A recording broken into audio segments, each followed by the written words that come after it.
What are you the most looking forward to about a second season? We think we have something that is exciting. We're going to go into the room to build that, and if we come out the other side and it's no good, the assurance from FX and everyone is we're not going to make it.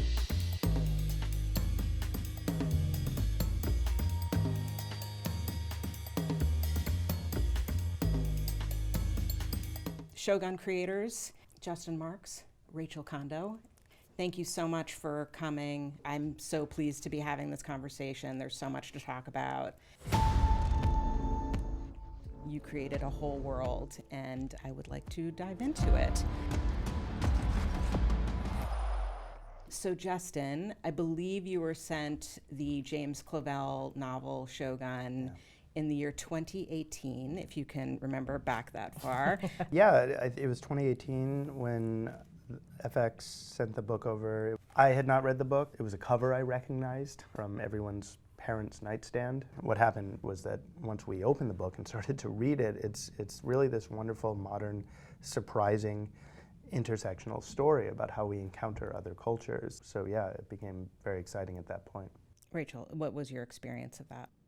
Well, if Justin was, I would say, rightfully conflicted, I was probably problematically unconflicted about receiving the book and thinking, this is great, this is a chance to speak to something that is very important to me, which is my Japanese heritage, and I'm the perfect person.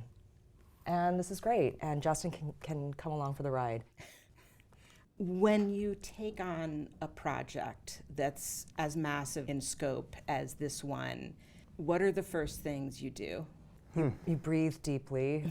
You do it slowly. Honestly, I think that we knew working with FX that this was never going to be a show that would be made until it was ready to be made. I think it began to feel terrifying, for me at least, the first time I walked onto our empty stages and saw the scale of what we had been given to build. It was big. And Jonathan Van Toliken, our first block director, warned me before I came around the corner. He's like, I just want you to know you're going to be a little weak-kneed when you walk in there. And there was its own atmosphere in that stage. It was so big. The 1980 miniseries, which was massive, like monoculture in a way I don't think we really experience anymore, was told entirely from Blackthorne's point of view, played by Richard Chamberlain. Did you revisit that Shogun at all, and was it a lesson in what you didn't want to do? You know, neither of us were familiar with the property in that we hadn't read the book, but we all live in the aftermath of its impact. We had just missed it generationally speaking, so it wasn't inspirational as much as it was just looming large. We don't have a lot of what the miniseries had going for it in adapting it today, and so we knew that if we were going to explore it, that we couldn't be engaging on questions of culture in the way that that miniseries did. We had to kind of go a level deeper into the psychology of this world, into what it might have to say today. So it wasn't something that we revisited in the interest of making a reaction to. It was an interesting academic exercise. And what were you telling FX that you needed support-wise in terms of research? You know, we took it slowly. We had the luxury of the pandemic.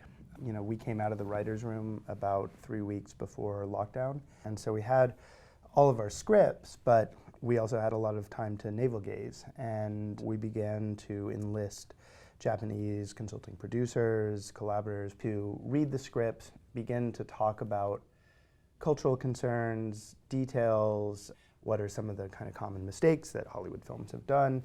We have a bigger obligation today to go deeper, and so that was what we began to do then. When you ended the writer's room, describe that process, please.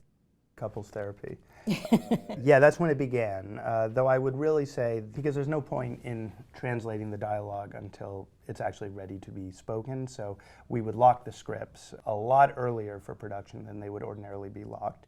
About 25 weeks out, we began to start the translation process, which involved sending the scripts to a team of translators in Tokyo. But that then needed to be polished. It needed to be performable, and it needed to be performable in Jidaigeki Japanese, which is sort of like an Elizabethan prose. For that, we hired a playwright, Kyoko Moriwaki, to adjust, polish every line to suit how it might be performed. Then we had the actors also take a look, and naturally they added their flair, and we thought, great, we're all done, we're set. When we got into post and we began to look at the dialogue, that was when we really started to see, speaking with Aiko Miyake, one of our editors, speaking with Masami, an assistant editor, you start to really see how the dialogue that had been performed by the Japanese actors deviates in very subtle ways. The sentence inversion that happens in Japanese, and when you're putting in, the subtitles, it suddenly began to feel like there was this distance between the performance and the words that were being spoken. And so what we began to do was have all of that dialogue, like a giant game of telephone, translated back to us and written out, not as it was scripted, but as they were actually saying it.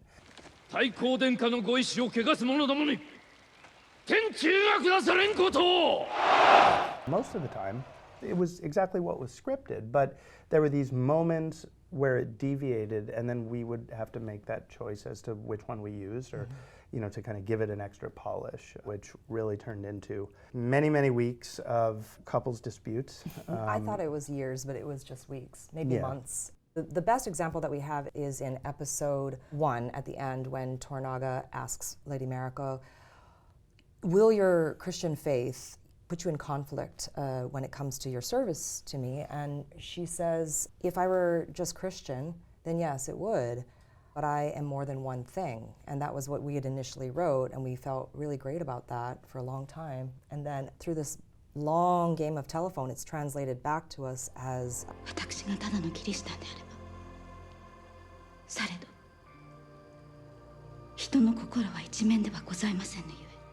if I were just Christian, yes, but I have more than one heart.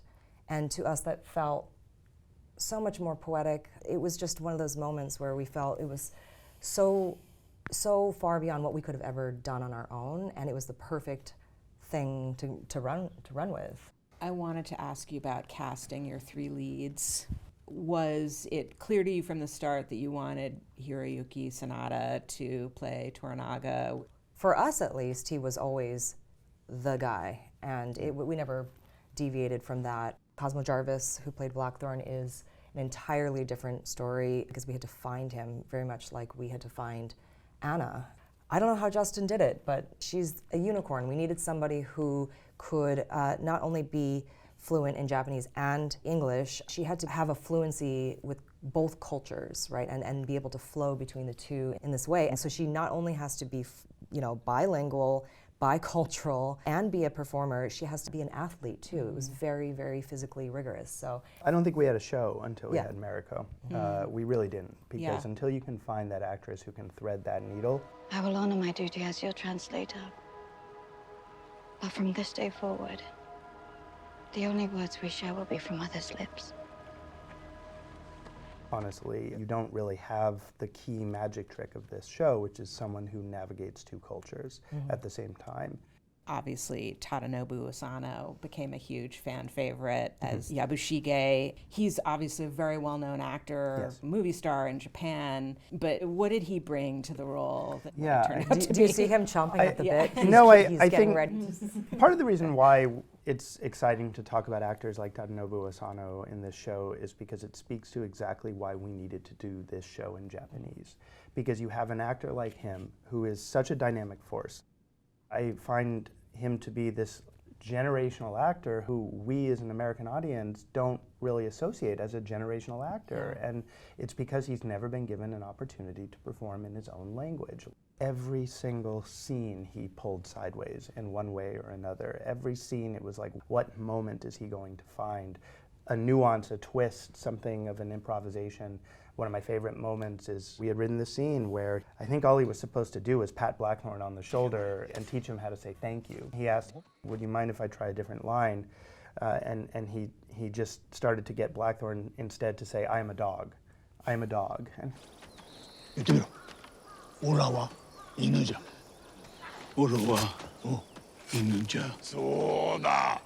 And it turns into one of these magical moments that it doesn't get lost in translation. That was because we get to improv? notice it. It was entirely improvised. Oh my God. You know. And when asked now, if you ask Cosmo now, his favorite line in the entire series, I am a dog. How do you write a show as huge as Shogun is? My background is architecture, and there's this famous line of, there's no such thing as small-scale architecture or big-scale architecture. This architect comes along and says, no, there's only one scale. It's the human scale, and everything has to be about that. And I think it's the same when it comes to story, especially in television, where you are forced to pool your resources, understand what you have, and make decisions far earlier than we have to do when we're making movies. Right. And I think that balance is, frankly, a healthy discipline because it keeps you true to what matters in stories like these, which are the characters. Shogun obviously requires a lot of work on the viewer's part. What were your strategies in terms of telling the story in an accessible way without dumbing things down? Yeah, I think it's an important question. The idea of making feudal Japan accessible, and I think what we brought to the table was just modern ignorance, right? We didn't know ourselves, and so I think our journey to making it clear for us is what I think would make it accessible to others. We wanted to be very careful. You have to be aware, especially in the first episode, you have to teach your audience how to watch your show. And so take your story slowly. Don't jump right into Japanese politics on the deepest level in the first episode. Take it in just an inch at a time, like meet Toranaga in this room, understand by the body language the danger that's being presented, and as much as possible in that first episode, give characters like Rodriguez, characters who kind of offer humor in the English language so that you're not just throwing everything at the audience right away, you're bringing them slowly into the world. And then, by episode 10, even our English-speaking characters are speaking in Japanese. There are some important cultural concepts that you have to introduce right away, especially the feudal Japanese relationship to death with seppuku.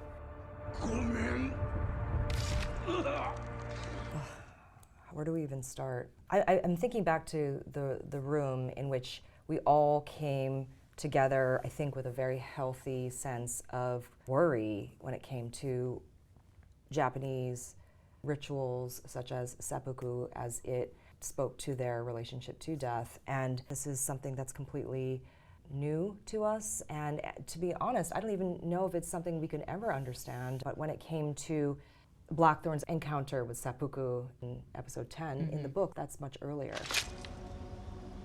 Lord Toranagaによるこの村への無慈悲な処罰に抗議いたす。 And so we had to table it in the room and say, we're not ready for this. We know we don't understand. It's a charged concept. It's also a concept that has been, frankly, fetishized by Hollywood cinema for a very long time.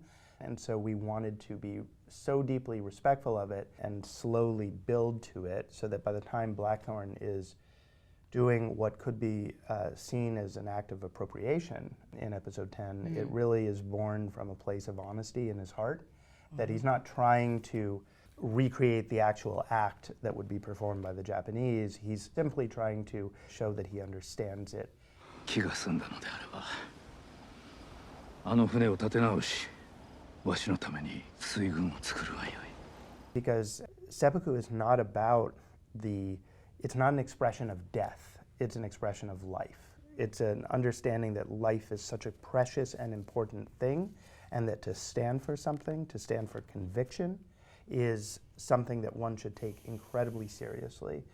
Can you talk about how the show brings the female characters forward? We had to restrain ourselves when it came to how they were in the book. Oh, I mean, really? there's a lot of Fuji in there, and she very quickly became one of our absolute favorite characters. The best. And so fun to write, let alone watch Moeka Hoshi perform.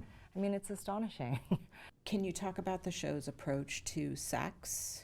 One of the most interesting things to us when it came to the research about the courtesan culture was this idea of consent, that it had to be something that the courtesan consented to as a business transaction, which again is this idea that comes back to us in this show over and over, that Kiku is very willingly there. She is not a victim in that scene. She is not someone to be taken advantage of. She is someone who is fully aware of what she offers and what she gets in return for it.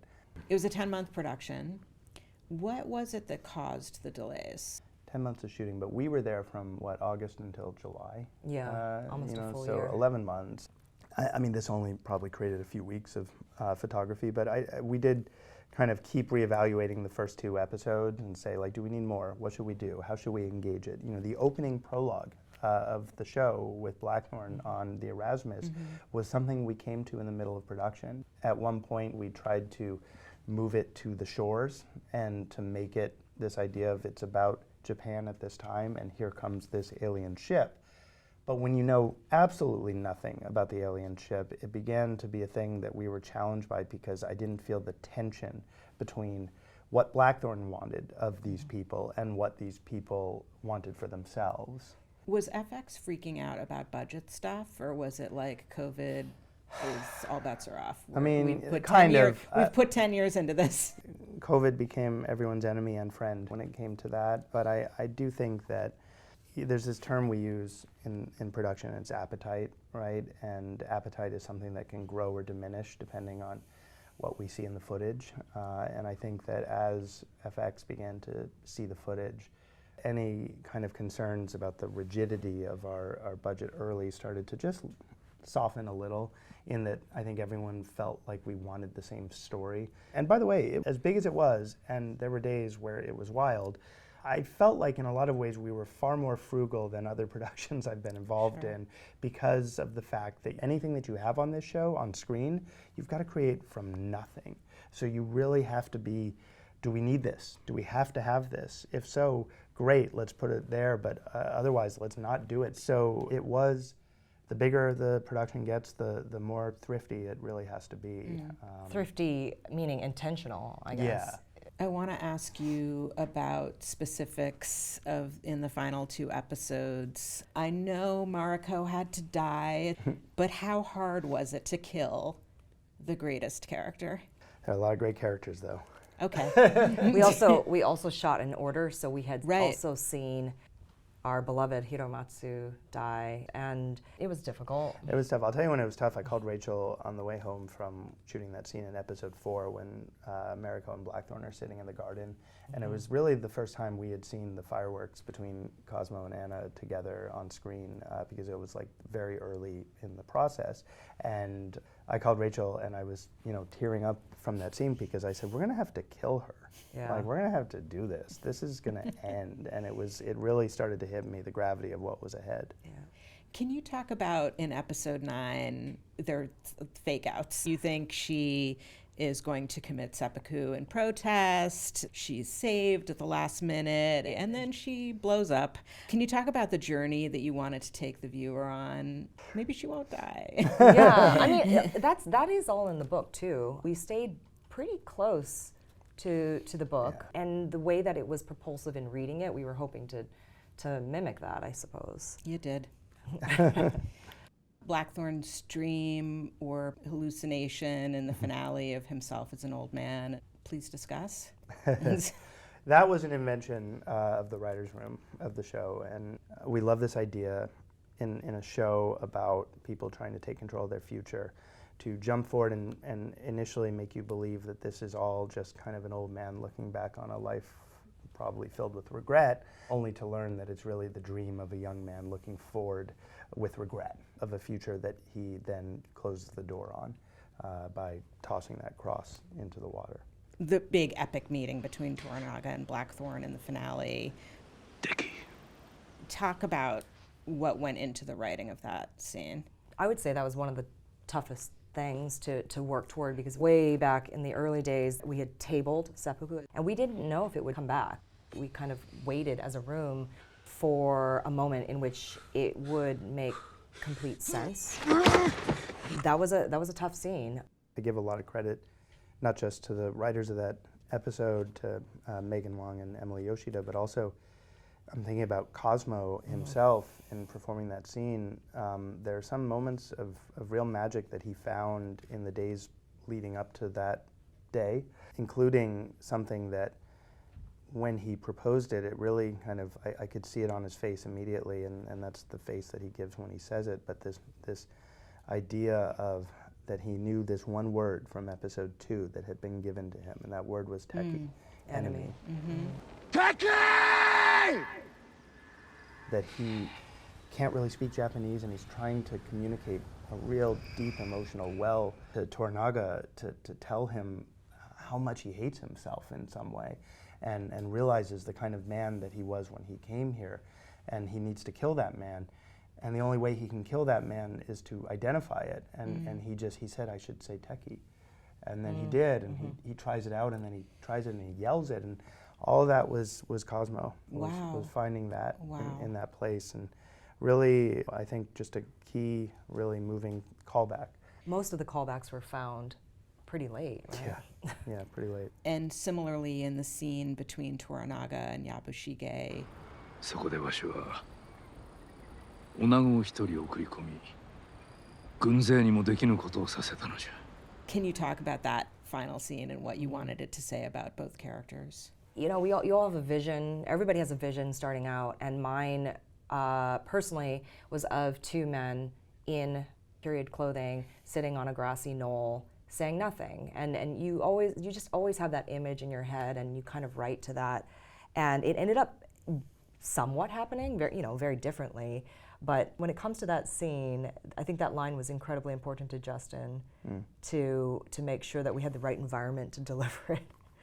Again, I'll come back to architecture. When you have such a good load-bearing post, like this idea of that scene that it was all going to come down to, and from the writer's room, we knew that the story was going to come to that, to these 2 men sitting on that hill discussing things that had already happened and things that may never happen. When we had that, then we could just lean everything else against it. Was there ever a temptation to have the Battle of Sekigahara? 1,000%. Really? Yeah, 1,000%. Oh, I was going to say entirely no. Oh, nice. Wow. Well, Okay. because I'm, Great. also privy from the, just conversations with the network, and I think like any big decision, you have to look at the road you're not taking. But believe me, when you've got all this battle armor that's been built, and horses, and possible locations to shoot it on, it becomes a big temptation. And we talked about it, we even priced it out. And in the end, it just felt so, the more we began to speak about it, just how little it felt like our show. At what point did you start thinking about a possible continuation of the show, especially since you had completed the book? From the writer's room of this show, we were always doing our fan fiction of what stories may be, without getting specific, because a lot of those are just larks and jokes and fun things that we would always want to do, like some fantastic alt history where like Blackthorne brings Yabushige back to London, and the 2 of them kind of go into this place. I mean, would be wild. A buddy comedy. Yes. Yeah, but like any factory, after it struggles to just pump out 1 car, the next car gets a little easier, and a little easier after that, and we began to sort of see the mechanism that the team had collectively put in place in terms of learning how to do this, the 900-page instruction manual that writer-producer Calum Puente put together for this show. All of these things spoke to a certain repeatability. And when Gina Bellion visited us in Vancouver, one time when Michaela Clavel, James Clavel's daughter and an executive producer on our show, was up there, Rachel and I went to dinner with the 2 of them and presented the first kernels of, we're not sure we should do this, but if we did, here's how we thought it might start. And we gave them that scene, and we felt them go like this. And it felt really good. May I also add, at that dinner, there was also a little bit of tension in the sense that someone might disagree a little bit about this character or that character, and that actually just felt intriguing, because if it was already sparking conversation, and it was already kind of something we wanted to get into, then maybe there was something there. Yeah, there were a lot of questions that we felt were still unanswered in the story. We haven't seen him become the Shogun.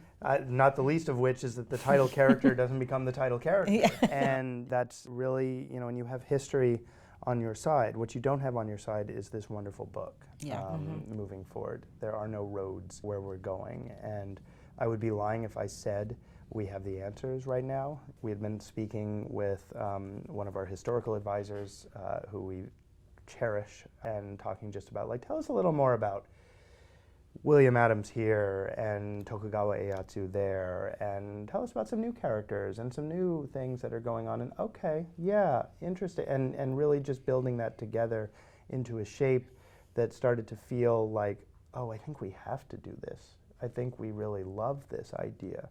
And I want to make that point especially clear, that what our document revealed to ourselves and to FX as collaborators is that we know how all of this ends in the final moment. And once we saw that moment, we said, oh, now we have to get to that. Now we have to do that. And that felt much more honest in the way we were searching. Is that one season?